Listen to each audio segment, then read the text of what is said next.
I can mow it twice as fast and have time to play with my kids, but that costs money. Yep. So when is the juice worth the squeeze?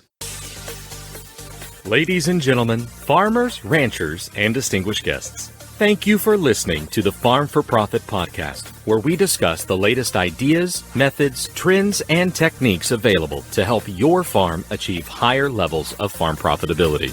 The Farm4Profit podcast is co-hosted by Tanner Winterhoff, the Iowa Bankerman, and David Whitaker, the Iowa Land Guy, where in tandem they will share their ideas and advice from industry experts. Thank you again for listening to the Farm4Profit podcast. Remember, if you aren't farming for profit, you won't be farming for long.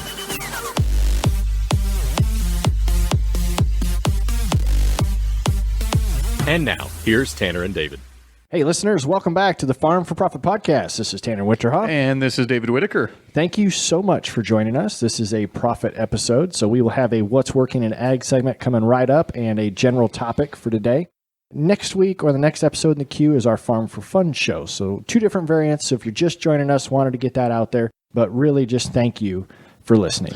And Tanner, as always, want to remind listeners to share your ideas. Go to Farm4Profit LLC and email us. It's Farm4Profit, the number 4, at gmail.com. Of course, check out all our social media profiles out there. It'll be Farm, the number 4 Profit. And Tanner, now on to our listener review brought to you by Outback Wraps. Yeah, our listener review today is Aaron Yagi, and he left this on Twitter. He said, "Love you guys' content. Keep up the great work." So that's at Aaron Yagi on Twitter. So we love getting reviews in all different forms and fashions, Dave. And Tanner, we want to thank Outback Wraps definitely for bringing that review to us. And remember, they got that new 80-foot deal where I think they call it the snake. It is a longer version of what they had before that you can cut to size. It helps you easily connect equipment with any hydraulic hose. And I can't wait to learn more about that, Dave, because our What's Working in Ag segment today features another Dave. So, Dave, why don't you introduce yourself to our listeners? G'day, guys. I'm Dave Head. I'm the owner of Walkabout Mother Bins and also the inventor of Outback Wrap. That is awesome. If you can't tell, listeners, we got a little bit of an accent here, which is sweet. I love that. Yeah. So where are you originally from? So I grew up in Australia on a wheat farm in Australia. Met a guy from South Dakota in a pub and came over and worked for him in 2003 and made such great friends over here. I continued to come back and water ski and golf, and then eventually met a girl, and that was the end of me. Oh, the girl made you stay. Yeah, the girl made me stay. So It's always the girl. It's always a girl. The girl. And you're in South Dakota, is that right? I am in Forkton, South Dakota. That's correct. There you go. So we had Dave on almost a year ago exactly. So if you guys didn't catch that episode, go check it out. But we're here to catch up and see what has happened in the last year. So how have things been on the mother bin side? It's been crazy on both fronts, guys. We've had the absolute best years we've had for both businesses. The mother bin side, we've actually sold more than we've produced this year. We're taking pre-orders. Wow. Yeah, it's crazy.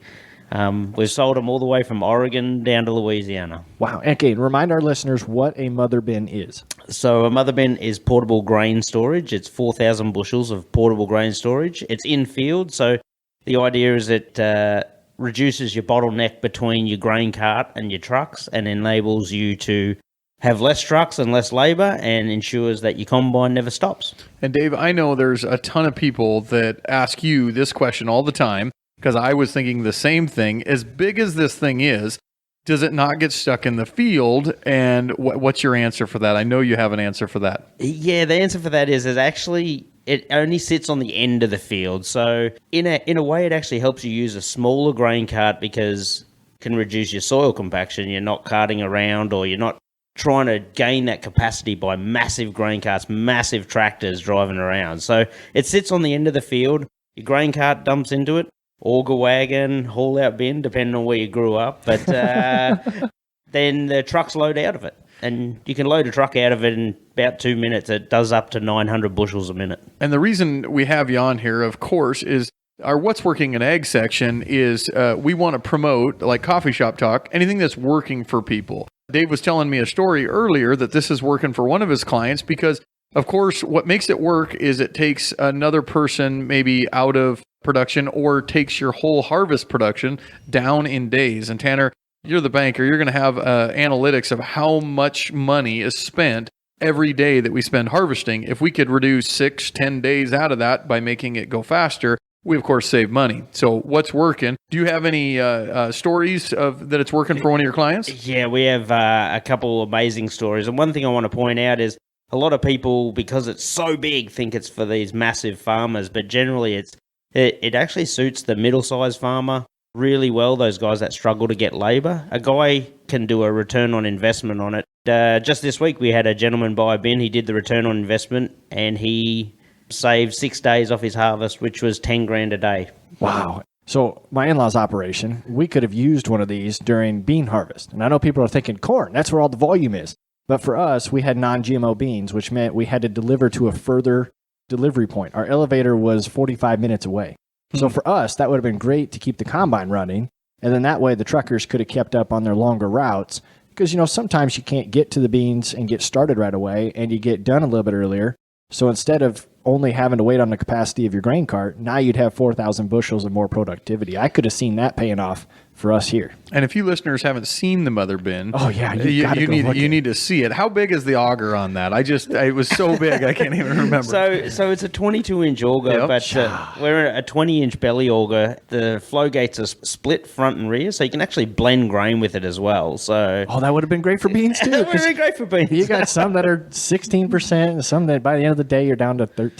That would have been great. That's fantastic. But like you said in your introduction, you're not only Walkabout Mother Bins, you also have your invention, the Outback Wraps. Correct. And you have done a lot since we talked last. Oh, wow. Have we done a lot? So if you're not familiar with Outback Wrap, it's a hydraulic hose marker system. And all it is a polyethylene wrap that's laser etched, and it matches the ports on your tractors. You don't have to climb in and out of your tractor 50 times. And you have different sizes. So you have down to the guy that just, I know I use them, Tanner, and I'm just a small. I just put it on my hay mower, but it helps me indicate there, or even skid loader attachments. So you're a small hydraulic hose down to 3/8 possibly, all the way up to the big dogs. And what's your big size? So our markers, actually, we've developed a wrap that will do 1/4 inch all the way to 1.5 inch with the same wrap. Yep. So we don't have different sizes in that anymore. Our larger hose tamer ones, which bundle hoses together, keep them out of the PTO, just tidy it up, make it nice between the machinery and the tractor, they'll do like 10 hoses. Oh, wow. Okay. And Tanner, we had talked about this before. We had different ways of doing this, from ear tags to electrical tape to, all that. But one of the things that these are color coded. And Dave, if I remember right from a year ago, that these are made from something that even if they get grease on them or what, they're not going to weather like our ear tags where we can't see what we wrote on it. Yeah. So that it's made of polyethylene, and that doesn't go brittle, it break. It has a high temperature resistant to grease, oil, all that crap that you get on it on the back of the tractor. And you can actually clean them with brake fluid. It's resistant to solvent and soaps. So the color's part of the molding process as well. So it's not going to fade. It's not going to break like zip ties, cable ties, or ear tags. Yeah. And we had a lot of fun with this last year. Like we mentioned during the introduction there, if you use the code Farm4Profit on their website, our listeners get 20% off. So that's how much support they're putting behind this podcast and wanting to give the value to you as a listener. But there's even more, because when I looked at your website in October, there was a coming soon category. Can you tell us about that? Yeah, that's right. And just a note on your Farm4Profit code, it's the biggest discount we offer to anybody. We wouldn't want to give it to anybody else besides our listeners. That's right. That's best. You guys are super special. That's right. I love that. So the new stuff we got coming, we actually have a hose boss, which is basically a 3-inch wrap, and you can do all your planter hoses. It comes in a 4-foot length. It's super heavy and durable, and you can bundle up to 20, 25 hoses with it. It's crazy. Holy crap. And I would say that's extremely valuable, because I have had the privilege of helping hook up the planter every year. And it seems like before we had Outback Wraps, it never was right. The up was down, the down was up. Sometimes you couldn't even get it to fold because you had hoses that were not even to the same cylinder. Yeah. Yeah. Our biggest, some of our biggest dealers are precision plant dealers. I can tell you that right now. And you sell these in individual packages, so they can buy individual packages, but they can also buy like a bulk wrap, correct? Yeah, so we have actual bulk wrap now in 3 sizes. You can wrap your whole planter if you want. If you need, it comes in 80-foot rolls, and the smaller stuff you can wrap electrical cables and stuff running to your cab. If you want that separate, it also comes in 4 colors. And then we have a 3/4 inch. And again, this stuff expands out, so you can put multiple hoses in it. And then an 1 3/4 we have as well. So you can actually use it to protect or wrap hydraulic hoses or electrical cords or whatever you want, really. So that 20% off is going to go a long ways because we're doing this again strategically around the holiday season. Yes. And we know that farmers are some of the hardest people to shop for. But every farmer has something with hydraulic hoses on it. And I will tell you something, that just because it only has 2 or 4 hoses doesn't mean that they shouldn't have Outback Wraps on them, because that's even annoying when you jump off the tractor and they're backwards. I hate it when it goes up when it should be going down. I was going to say, even my hay rake, I put them on there with only 2 lines, but it sure works to know which one goes up and which one goes down, because I'm kind of particular on that. When I go forward, I want it to go down. When I go back, I want it to go up, and that's just the way it works. So it helps you even decipher which one theirs. Makes hooking up easy. Yes. Yeah. We do that by purpose and actually give it the benefit of the safety item too, because if you are used to operating your equipment one way and someone else hooks it up and someone's under it, someone's around it. Yeah. Hopefully it never happens, but it Sure. really helps too. One step to keep it safer. Yeah, that's right. You touched on our tagline there, which we like to have a little bit of fun at our company. Our office is attached to a pub, so we get some good lunchtime ideas sometimes. Well, that's the other thing. So knowing that we had connected with you last year, that wasn't the only interactions that we had, because you also supported our Travis Burkhardt Foundation auction with we had the mini mother fabulous- bin, like the scale size, and it sold very well. Thanks for that donation. We had a fabulous donation, but the coolest part is the gals that you have working for you Yes. are rock solid. Not only in response and ability to communicate on the podcast side, but your social media is lighting it up. If anybody that listens to us is on TikTok, which I know a lot of you are, go look them up, because they clearly have fun at what they're doing, because it shows through what they're putting out. Cecilia with Outback Wrap and Crystal with Mother Bins, they're fucking rock stars. I don't know what to tell you guys. They are so good at their jobs. I love working with them every day. They're amazing. So, and their ability to create stuff for social media that's fun and catchy is, it's just fun. And that's what our company is actually based on 2 things. Our purpose is to make the lives of our customers better. And the other thing that's hanging in our office is, a day without laughter is a day wasted. Nice. Right, so, and it's actually a Charlie Chaplin quote, but we really try and enjoy what we're doing, and it's hard work sometimes, I'm not going to lie, but we have a lot of fun. We need to hang those signs in the studio. In the studio, yeah. I do. So just in case we need it, just in case, we normally ask all of our guests, now maybe not on a what's working in ag, but since you're in studio, I think it's applicable to ask you. We always ask everybody, what is the number one thing that the most successful people have in common? You think about that a little bit, but you're bringing it from different countries and et cetera. And then you own a business as well. You're successful yourself. So I'm waiting to hear that answer. So listeners, outbackwrap.com. So it's singular, outbackwrap.com. That's where you can go. And then when you fill your shopping cart, put in that code Farm4Profit. That's the number 4. You guys all know this because you listen to us. You're going to get that giant 20% discount, Dave. So what do you say? What do the most successful people all have in common? They love what they do. Nailed it. I love what they do, guys. It shows. It shows right through, just like you. I mean, the enthusiasm here in the studio is not put on. You truly are passionate about what you guys have going on. We love it. And but with both products, we love getting reviews back from people that, oh man, it just saved me so much time. You saved me so much money. Hey, we're here to help. But we actually won't sell, take a mother bin, for example. We won't sell it to people that it doesn't suit. We don't want that. And every single mother bin we've sold is still with its original owner. That's cool. And we've been going 6 years now. So that is really cool. Farmers I know want to test everything out. And as soon as they know it is, do you guys give a test on a mother bin? If there's a medium-sized farmer that's like, all right, these guys on the podcast tell me I got to try this, but let's call Dave. Let's give him a call. I've been looking at this thing. Is there a way for someone to test it or come to where you're at? Or Yeah, absolutely. I mean, you can reach out to Crystal. There's a couple things that happen. We have been testing up until this point, but our customers love it so much.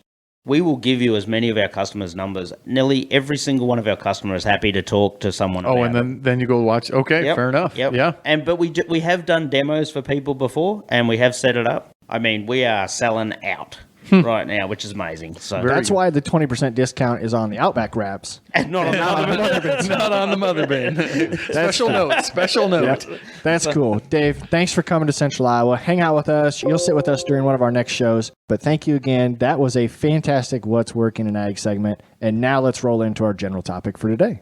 Listeners, I know that you've heard from our guest before. So our guest today for our general topic on time management and productivity is Naeem Zafar. So he's the CEO and co-founder of Telesense. He is a serial entrepreneur living in Silicon Valley, but the reason we have him on as a guest is he's built and established successful companies, and when you do that, you're a busy guy, Dave. So we are relying on his expertise of over 26 years in Silicon Valley. He's practically a native there, having founded and invested and advised over 30 companies. He also teaches a course on entrepreneurship at the University of California, Berkeley, and Northeastern University. So I think we've got the perfect guest today, Dave, to try and help our farmers be more productive. You bet. And if you guys don't remember from our previous podcast, we talked about Telesense with a new product that he has out, telesense.com. But today we're not talking about that. Today we're talking about time management and delegation. So, Tanner, I'm going to argue that all farmers are entrepreneurs. They're small business owners, 2 to 3 to 25 employees, very small or what would be considered small businesses. And our time management, as the growing season is shorter and weather affects what we're doing, this is huge. Yeah, and I would say entrepreneurship by nature requires sacrifices both in personal and business life, be it sacrificing personal time to learn a new skill, like podcasting, to help the business, or the willingness to terminate a friend that was not fit for said business. So we got a lot of tough decisions that suck from the time that you put into things. So hence, there is little to no willingness to be flexible enough to sacrifice. Starting a business should not be an option. That came from Kamyar Shah. I might have not said that correctly. Part of the World Consulting Group that states one of the first things for being productive and managing your time well is you have to be willing to sacrifice. Well, welcome, Naeem. Yeah, good to be here, guys. So we're going to pick your brain a little bit along what you've done to obviously be ultra productive. You don't get to build several companies and invest in 30 more by sitting on your hands, wouldn't you say? Yeah, absolutely. You got to be, as you get older, you realize that runway is not infinite. Time is short. You better do something useful and productive before runway runs out. So what comes to your mind first when we talk productivity? What first pops in there about making a person productive? Well, I think there are two things. One is that you recognize that productivity is what's going to make you richer, and not talking about money, that too, but also in your relationships, in your life, in your satisfaction. So being efficient is a very important aspect how I run my life. I want to be efficient in everything I do so I can save time and use that to do more productive things in life. What else is there? Yeah. And I kind of rolled right into that first one about having to sacrifice. So that kind of goes hand in hand. And I'm not talking sacrifice like you have to give up candy, or you have to give up alcohol, or you have to give up these items. Now, a combination of healthy living, I would argue, probably helps with productivity.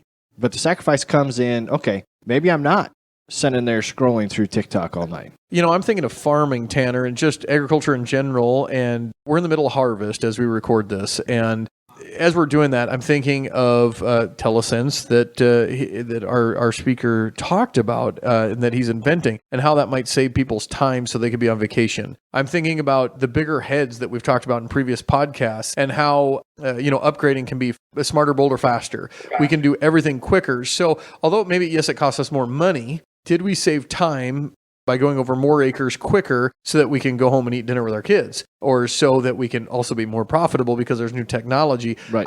I'm going to say farming probably already has a lot of technology in it that helps us be productive. Would you say the same? I would agree. What about you, Naeem? Do you think technology has really aided the farmer on the productivity side? I think it is just starting. It's starting to. The fact is, there's a lot more. There are other industries which technology is more deeply used, more efficiently used. Farmers have not been the leading adopter of new technology. They're skeptical by nature. They want to see it work first. So I think there's a lot more they can gain. Ask yourself, how many different software tools I use to make myself more efficient? And I use probably 12 tools to make myself efficient.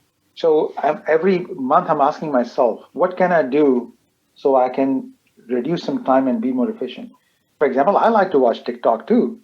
Now I watch TikTok when I'm taking a morning walk. Yep. And I say, 10 minutes, I'm going to watch some TikTok. So, it's not that I'm sacrificing. So there are 2 points. One is the efficient use of technology, and we can talk about what tools are efficient. How do I run my life? The second thing is you have to talk about sacrifice.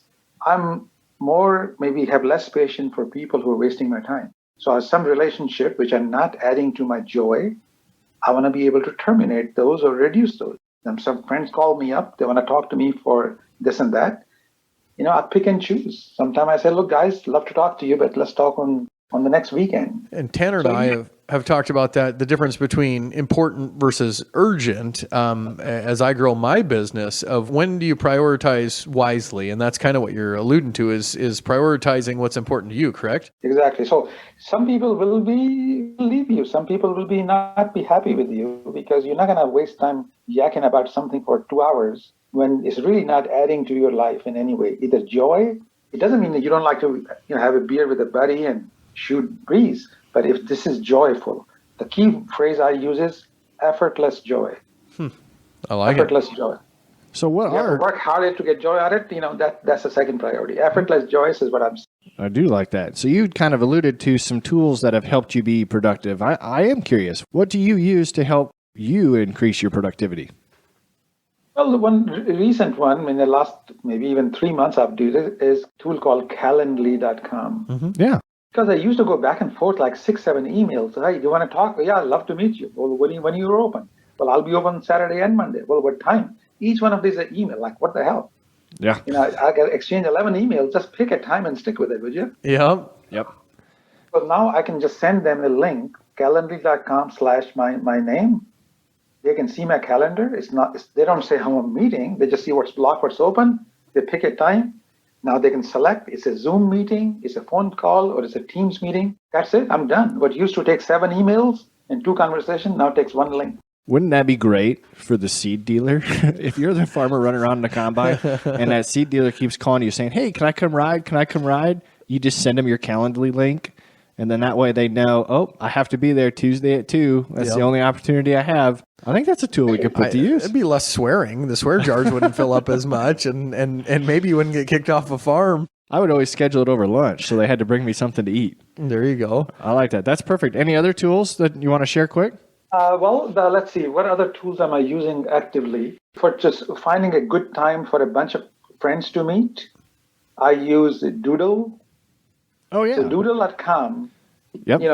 8 of you want to try to meet for beer. Well, like, who's available when? Oh, my wife is having a party. That used to take many conversations. In Doodle, I can send a link to everybody. I'm available these times. Everybody picks their time. 6 out of 8 can meet at Friday at 2. Done. Yep. So that's a good way to arrange those kind of conversations. I didn't even think about that, Dave, as a tool, but I've used that. So having gone through Leadership Aims program, having gone through these trainings, Iowa Banking School, there's a lot of peers that I like networking with, and we do use Doodle. It's the same thing. You have a class of 30. You're never going to get all 30 to show up, but you can pick, at least find out when a majority can participate. That might actually be helpful because right now my family is going back and forth in text messages about when and where we're going to celebrate Thanksgiving and Christmas. So it could even be an aspect there. See, I just started on my side, like I just made an appointment before we started this podcast, and I used to go back and forth a little bit more and say, well, what works for you and what time? And it was 6 emails, as you were just saying. Now I just started telling people, similar to Calendly, is, hey, let's do Tuesday at 5 o'clock. And I set it up. I don't give them an option. It's this time. No more emails. Do you want in? Yes or no? Let's go. Which isn't bad, because I would argue if you did that for me, my calendar is flexible enough to where I would probably make Tuesday at 6 o'clock work. Yep. Because you were so adamant. So I don't think that's a bad suggestion. I was always waiting for the other person to fire first, and 6 emails later, I was like, all right, finally, I'll make the decision. Now I just say, screw it, I'll make the decision. This is what time we're meeting, yes or no? So Naeem, one of the things that I found on thehartford.com was this quote, that quality as job one. So the productive people that they were writing about, they wrote that the top performers consider quality as a priority over just simply getting things done. They aren't satisfied unless your clients and customers are going to be singing your praises or a job gets done correctly. Would you argue or agree with that phrase, that having the quality job done is a part of being productive? Absolutely. My mantra for my life is efficiency. So if you don't do a good job, you have to go back and do it twice. You've just been very inefficient. So it's consistent with that, absolutely. But of course, the cautionary trail is because you could overdo it to the point that you're, for the last 1%, you're spending the extra 3 weeks when 99% of the people will be delighted. So you got to be smart about this. Can be ADHD, but absolutely agree with you. Yeah. Well, I'm thinking about repairs, Dave. You obviously don't want to just cobble it together, depending upon where you're at in the season. But you also might not need to professionally weld it all the way back, all the gussets, all the everything. Well, I was just working on my mower yesterday at Love Hokel Machine Supply where we live. And I went there and I'm buying parts and they're a little more expensive there. But the guy says to me, well, there's always time to do it over again. Never time to do it right the first time. Then he says, at least you're doing it right the first time. So exactly what you just said, old boy saying. Yeah. Well, I think that's a good add to being productive by any means. So with your entrepreneurs, they got to work twice as hard. They got to go twice as fast. So as young entrepreneur farmers, we have to, we don't have a big staff. So we're out there running the grain cart and having our buddies help with that, running the combine, doing all our own repairs. When do we prioritize, or what's your advice to prioritize the stuff that we know how to do? What should we outsource? When should we get help? My philosophy is that on Sunday night, I make a list of what must be accomplished this week and by which day. Having that clarity, having about half an hour to yourself to think through, simplifies 90% of the problems. Because on Sunday night, you can seek out to a buddy and say, hey, would you help me with this thing on Wednesday morning? I must accomplish this by Friday because other things won't get started if I don't do this. So this half an hour Sunday night, is really been helpful. Then, the thing is, for example, if you don't feed your mind, how are you going to improve? What books are you going to read? What podcasts are you going to listen to? So when I schedule that, when I'm going to drive, I have an hour and a half in the car, I'm going to schedule a book or a podcast to listen to. You on the tractor, same thing. So, this is all little decision, but they really add up. I didn't realize I was doing this until you just brought it up, but I do it to mentally disengage each night. So I have business card sized papers, and I write down the 4 things, 3, 4, 5 things that I need to do first thing when I get to the office. It helps me stop worrying about them before I fall asleep. But now that you just brought that up, you're right. It kind of helps me eliminate distractions in the morning. I get there and I know, these are the first things I'm going to work on. I determined last night that these were important. And very rarely will something hit overnight that outweighs that, Dave. I agree 100%. When I was building houses, each step determines what your next step, and you got to think 40 steps ahead, because if we don't put in the water lines now, then the kitchen sink isn't going to work 40 steps down the road. But then you think, well, wait a minute, are they going to be in the way of where the drain is? So when I was building houses, every night I would think about everything the next day or the next week that I have to do. I think it's a great suggestion. I hadn't thought about it for farming, though. I hadn't thought all right, we got to get this grain, look at the weather. Nope, we should do beans. Even Growing Corn said this on one of his TikTok. We decided to do corn because we saw the weather was going to be bad and we knew we were going this direction. I think a lot of farmers might be doing that and just not realizing it. Yeah. So the other thing that I came across, Naeem, in my research for this topic and trying to become better personally is there's a lot of benefits from managing your time wisely. So I'm going to list 4 of these that I came across. So 1 is stress relief. 2 is it provides more time for something else, which I think alludes to number 3 is it provides more opportunities for you. And then 4thly is we like gratification. We like that whether it's instant or long-term, this provides you the ability to realize some of these goals that you've set for yourself. So what do you think about the first one, Naeem, about it being a stress relief, or the people that have productivity under control? Do you feel like they carry less stress? Absolutely. This is a very, very important point. So, what you said about going to sleep, sometimes I cannot go to sleep because I haven't finished reading my emails for the day. So just simply looking at them, getting to zero. My goal is to get to zero unread email by the end of the night. So making a list of things which I'm going to do, a to-do list, takes the stress off. Because now it's on a piece of paper. I know I'm going to get them done. So I'm not worrying about them. It makes me sleep easier. So I totally agree with that. Dave and I had a conversation. Obviously, we talk more than just on this podcast, but we were talking about that mower project that he had. And sometimes it's nice to have a hobby to help with this stress relief, but you don't have more time, hence number 2, to do your hobby unless you're extremely productive at your day job, your work. Yep. I don't know if this is a good one or a bad one, but it might be either way. We'll see what our comments are on this. When you're building houses, so a long time ago, I used to do construction. And when I did, all the materials cost the same money for all the contractors, very similar unless you buy really, really in bulk, but pretty much the same cost. The only way you make more money is go faster. And so you go faster, but you don't want to go too fast that you don't get good quality out of that. But I had a guy tell me once, I said, how do you get this done, or how do you set a goal? And he says, well, the inspector's coming at noon and we haven't started yet and we got to be done. So he would set a goal that was just a little bit almost unobtainable, like right at the edge of unobtainable, but we always got it done.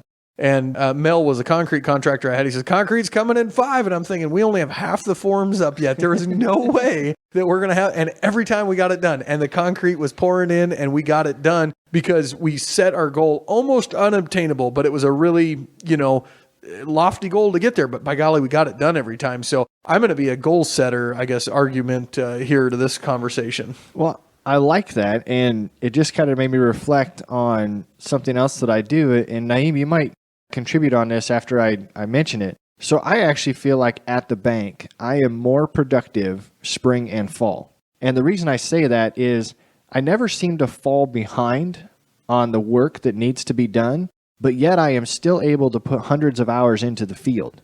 So I accomplish before noon what probably would take a regular day because I know I have another task that I need to get to. So maybe your unrealistic deadlines is something that is a real key. And that's what I'm doing to myself in the fall of, okay, I know the semi is going to be loaded at 11, so I have to have my bank stuff done by 11. What do you think, Naeem? No, I think you guys are onto something. It is leader's job is to articulate clear and unambiguous objectives and goals and deadlines. People will jump if they know how high. But if you never specify how high, they're like, I don't know, I'm trying. So this is exactly right. So this is the best, if you're leading a company, leading a farm, leading a family, having a clear and ambiguous goals articulated helps people step up to it. People want to do a good job. People want to have a sense of accomplishment. So give them an opportunity to do so. And I think that goes back to number one thing that probably all jobs could do better is communicate, Tanner. So just what we were saying, if we have a goal and we're getting this 100 acres harvested today and it's all going to be in the grain bin and then I'm buying dinner for everybody when it's done and we're all going to have a beer, I think that communication to everybody to have a common goal, I think that's going to be a help. If you're listening, I think there's my advice to you. Well, I like that because I do think productivity from the hired help is clear communication. Because I would agree, if I don't know your goal is to do this field and the next 40, then I don't have an incentive to know when I am done. If I think we're just going to run until midnight, I'm just going to run at the pace that I feel comfortable being at until midnight. If I know, however, that we only have 100 acres left for today, not for for today, okay, I know, let's get done by 7, then we get out to a good meal. I like that, the communication part of productivity. Naeem, do you ever set time limits to complete a task? I do. And sometimes they're imposed upon you because, it's like filing your tax return. That's imposed upon you. And that gets the adrenaline going, and that gets people, we are all competitive, or most of us are. So a short answer is yes, because that gets you going. You had a good point. I didn't think about that. Sometimes we are more productive because deadlines that are put on us. So maybe if you're thinking about the productivity of your crew, That's why my bosses were like, inspectors coming at noon, you better be done. They posed You it. realize I call that setting artificial deadlines, even if none existed. People, if they give them a goal how high to jump, they will find a way if they're motivated to do so. Often we want to be too polite. We are afraid to set a clear deadline. Say, do the best you can. That's no way to be efficient or meet a goal. Give them something to shoot at. That's your job. I like that. So I get it all the time, Dave. How does so-and-so afford to trade combines every year? How does so-and-so have a new sprayer? It's the nature of agriculture and farming to judge thy neighbor. I'm just going to say it in that terminology. But could this be something that's taken down to a productivity level? You hit it right away in the beginning. Is it a bigger, faster, bigger machine that's allowing them to be more productive, potentially more efficient, and therefore allowing them better margins on their farming? Or is this whole calculation because they're a more productive individual? I don't know if I explained that clear enough. Is the machine helping them be more productive, or are they, as a more productive person, able to afford the new machine? Good business breeds more good business, I think so. More opportunity. And more opportunity. Even on my small level, I upgraded to a bigger mower because it was taking me too long. And I'm like, this is taking way too long. I'd be way more efficient with a 15-foot batwing instead of a 7-foot. I can mow it twice as fast and have time to play with my kids, but that costs money. Yep. So when is the juice worth the squeeze? Okay, so Naeem, how about this topic on productivity, prioritizing? Do you have any tips that you use to prioritize things in your life and in business? So I don't know if I have any magic secret trick to prioritize, but the fact that even asking that question, is it urgent or is it important? You guys mentioned that earlier, is a good starting point. If you never ask that question, you may not be as efficient as you believe you may be. So even asking that question allows me to prioritize in a way. What must be done today? Otherwise, there's a consequence. Okay, let me make a list. And I really believe with all the electronics I have, I still like to write down a to-do list. I love crossing things off the to-do list. It gives me a sense of accomplishment. Do you have any way that you, working in the office, Tanner, you might have a way as well, but you've built a couple businesses, and I struggled with people walking into my office when I was trying to get stuff done, and I'm a talker, so I always wanted to accommodate them, like, yeah, sit down, and 2 hours later, I didn't get my stuff done, but I wanted to find a way to kick them out politely. Yeah, so I've done the 3 techniques. First of all, I used to have a little sign called "Not Now," which I'll hang behind my chair. So when that "Not Now" is there, something is up. Number 2, I'll pretend to say, gotta make my 1:30 meeting. Love to talk to you. And I just pack up my stuff and leave and go to the other conference room. So I've done that too. Pretend to just exit. You gotta exit. And most people will be polite, say, hey, gotta go, love to talk to you, gotta go. So do that. But I think it's again setting the expectation. I've set usually in the beginning of the conversation, I got 7 minutes. I'm all yours. Oh, setting. I like that. I was just going to go there, Naeem. That's what I've done at the bank is obviously I enjoy talking. Hence, we're both on a podcast. We kind of like talking. But I have done that to where if my door's closed, then that's a me time.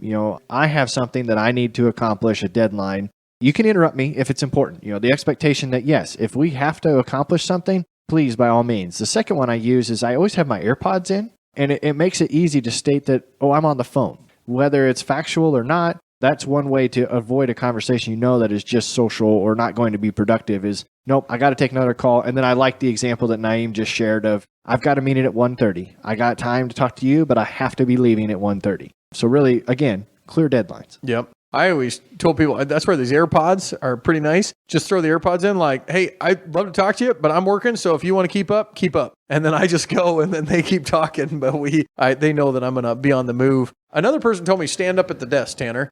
If you stand up, they'll feel uncomfortable until you sit down. I don't know if that's appropriate or not, but that's more office setting. Yep. And so we'll get back to farm here. But I like that. And I would argue that probably the biggest battle that our listeners have is phone calls. And if it's a hired man that is calling to ask about directions to the elevator or directions to your field, but they're also the ones that want to ask, hey, did you see Coach Gruden got fired? Hey, did you see, all these other things? Set that expectation right away that I've got other things to do, or fake, fake is a bad word to say, but fake another phone call. Yeah. Hey, I got to go. I got to let you go. I'm moving on to the next one. But a lot of times that device is probably hindering the productivity of listeners. So, Naeem, I got a question for you. We're going to go down a different road because I see squirrels often. So I'm heading that direction. It just made me think when I thought guys sitting in the office versus guys that are out on the combine. And I heard a guy say to me once of more successful people were the people that were working on the business rather than in the business. We did a podcast on this a while back with your plumber neighbor. Have you seen that? So you've built a couple businesses. How much time do you spend as an entrepreneur working on the business? So creating the business, creating your employees, making sure that their benefits and their meals are done rather than just doing the blooming job.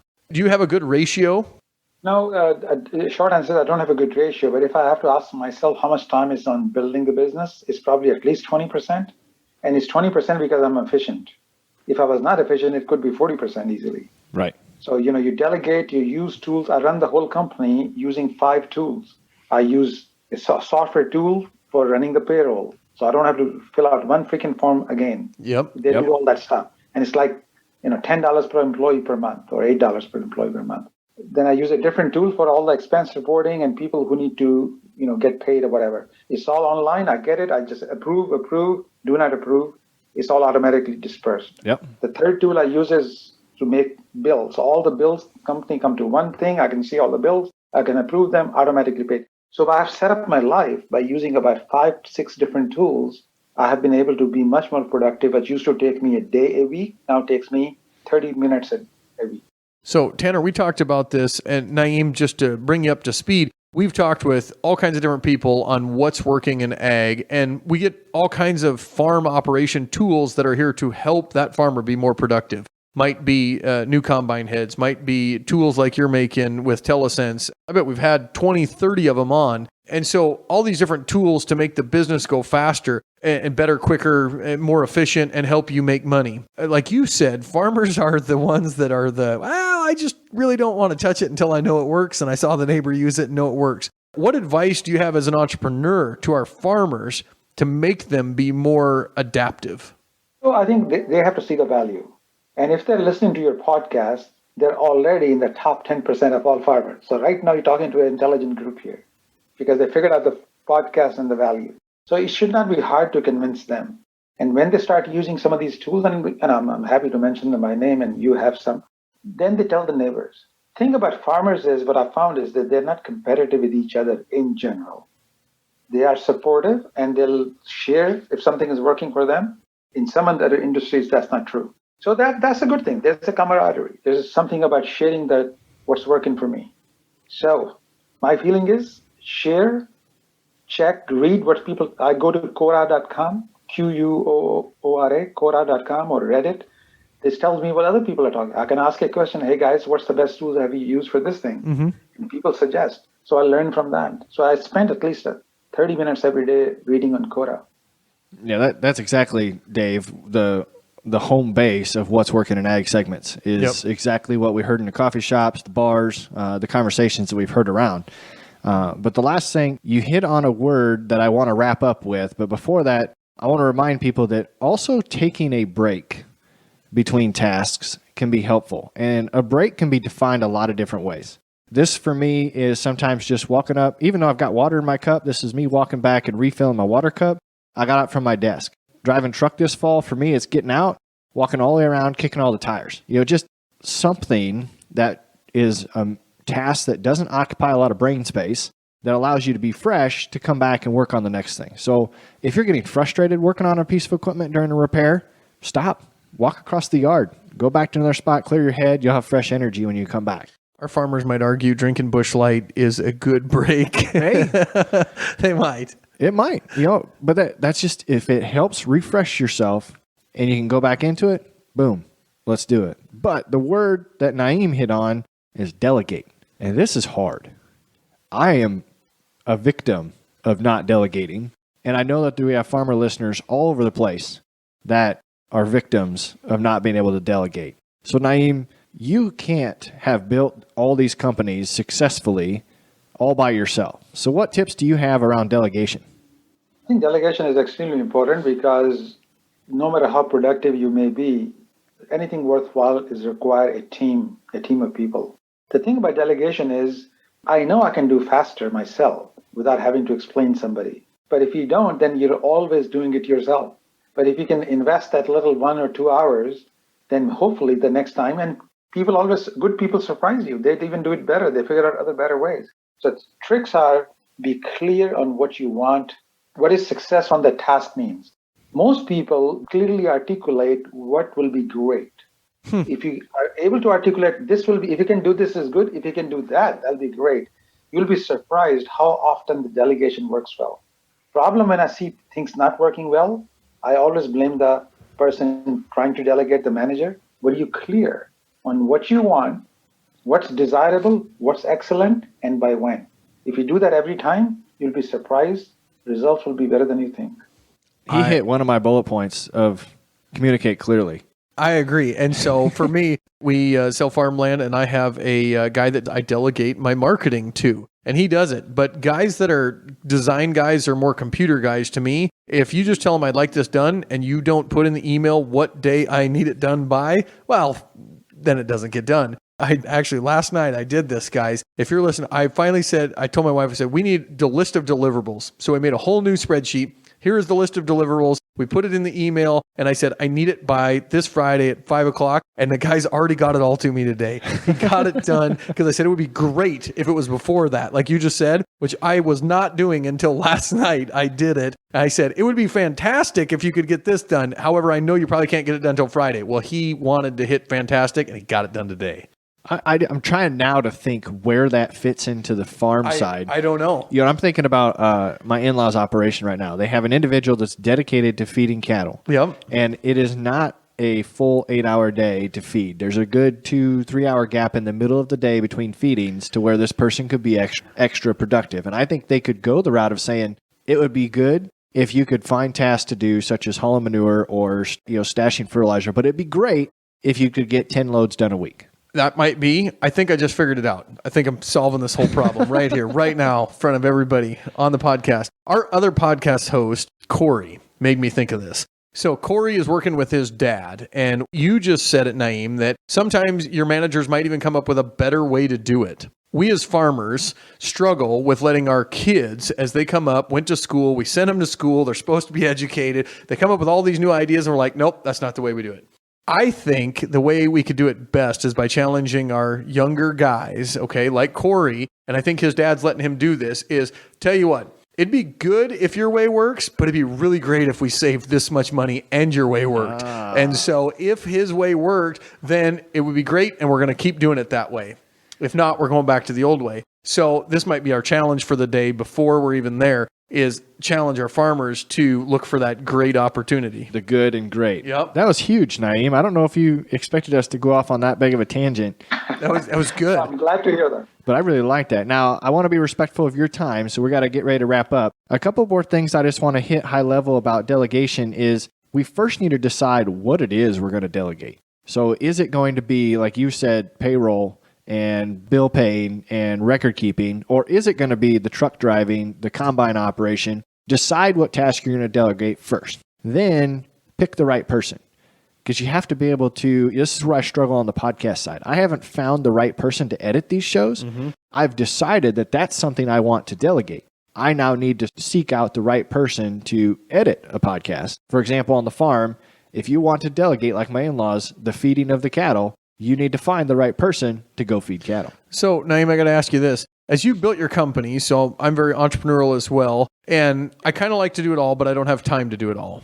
And so what I started to delegate was the stuff I least liked to do. And I started, the things that I kept in mind were the things that made me the happiest. So in my business, that was the auctioneering and booking the deal with the customer, getting to talk with the customer. But all the paperwork, all the contracts, cross the T's, dot the I's, I'm okay with it. I can build websites. I mean, all that stuff that needed to be done. But I pushed that off just because I stuck with the things I like to do. Is that the right way to do that? Or do you do the things you like to do or the things that you're best at?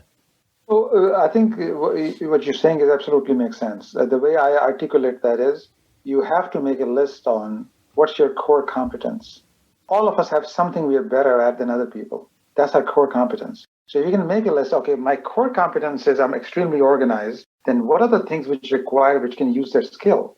What skills I can get somebody else? So it is consistent with what you said. Knowing what are you good at and then be conscious about what to delegate you're not good at is a huge difference. Most people never make that list.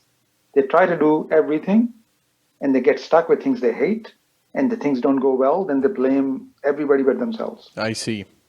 That's a good point. Well, the last thing I want to say before we summarize is along that delegation front, and we've said it a lot, communicate the expectations clearly. Good, great. We went through that conversation, but then you still have to check in. You still have to follow up. Now, don't want to be a helicopter mom and hang over them and watch them weld it back together or fix the sweeps or do something along those lines. But you also need to be able to provide feedback on if they did achieve great or fantastic, or if they had some areas of improvement. So just remember that once you tell them to do it, your job's not done in the delegation fashion. You do need to keep up with that. Might be able to tell them easier the stuff they did bad if you set their goals to start with of here's the level, here's the level, here's the level. And it's like, well, you didn't meet it. It's very clear. We talked about this before we started. So before we summarize, Naeem, do you have anything else you want to add on the nature of productivity and managing our time well? I think the last point you made is an important point, that people confuse management with micromanagement. And people say, oh, we hate micromanagers. Micromanagement is when you tell people how to do a certain task. But management, you cannot abdicate management. Giving somebody some task and asking them, what's your plan? How are you going to do it? How will you measure yourself? And then asking them, let's review what you have accomplished so far. That's management. That's not micromanagement. Don't abdicate that. So last point you made is very critical, that once you delegate somebody, it's perfectly reasonable to ask people, how are you planning to approach this thing? What will you measure? How do you know you have completed? And then asking them for let's check in. Let's do a status report. That's good practice. That's not negative. Very good. So the last question that we always ask every one of our guests, Naeem, is out of the most successful people that you know, what traits do they have in common? So be thinking about that while I try to summarize. Okay. And then, Dave, I'll have you do a second challenge. I know you already threw a challenge at him, right? but we're going to do a second one. So I'm going to summarize while you think about that. The most successful people that you know, Naeem, what do they all have in common? And then we'll also have you share your contact information again. It could be me, myself, and I in your case because you're pretty successful. So the most successful three people you know might be you. What do you have in common? So today we talked about productivity, time management, delegation. We hit a lot of keys that hopefully can bring more time to your day. But think about doing the job right the first time. That's the cliche, Dave, but quality as number one to make sure we get that. The benefits that you receive, stress relief, more time, gives you more opportunities and allows you to reach those goals. Think about ways that you can set artificial deadlines. Maybe you need a not now sign for your office. I like that. Yeah, create that list that must be accomplished, whether it's at night before the next day or on Sunday before your week. Give yourself a half hour to really organize your mind. Work on making sure that everything you do gets towards what Naeem said is your effortless joy. Don't make this work, but give yourself a position to where you can enjoy what you do a lot more. Use some tools like Calendly or Doodle. I know there's plenty of others out there that help you organize your daily life because that's important. Think about how you prioritize your tasks between important and urgent.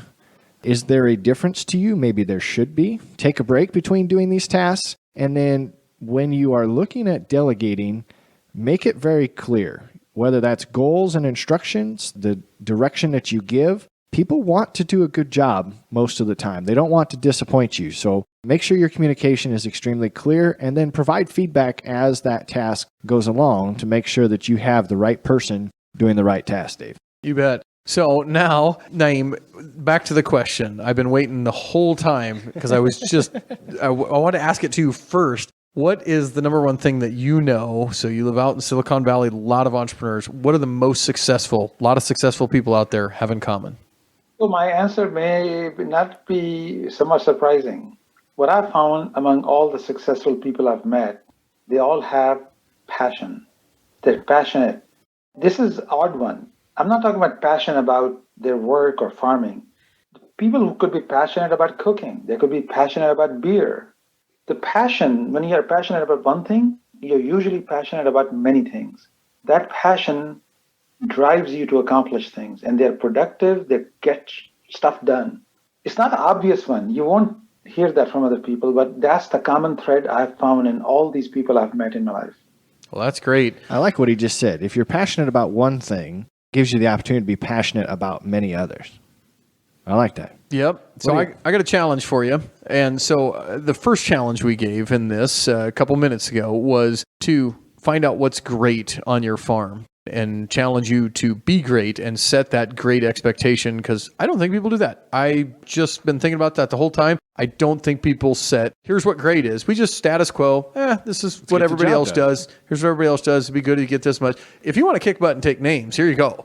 Here's the level. Yep. The other one, out of all the things you read as you were reading through the summary, the one that I have changed, and you mentioned it right as you came on the podcast, Naeem, is the road runs out. And the road runs out for farmers quite often, and they're going to pass away. And so prioritize what's important. And I've changed my mentality over the last year. We've already had this conversation.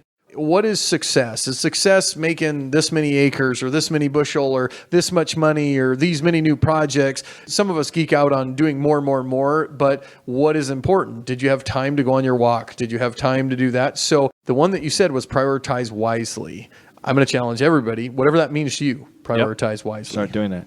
Well, Naeem, that was a lot of information in a short amount of time.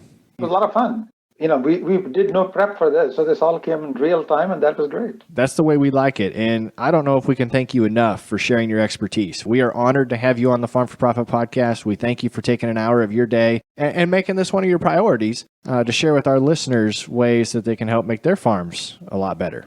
Great to be with you guys. Really enjoyed it. Look forward to hitting for future episodes. So that's Naeem Zafar from Telesense. So telesense.com. Go out there and learn about his product to help you when you store your grain. Listeners, if you have any topics just like the one we discussed today, please share that with us. Farm4ProfitLLC@gmail.com. Like, rate, review, and share this podcast everywhere you go. And until next time, have a good one.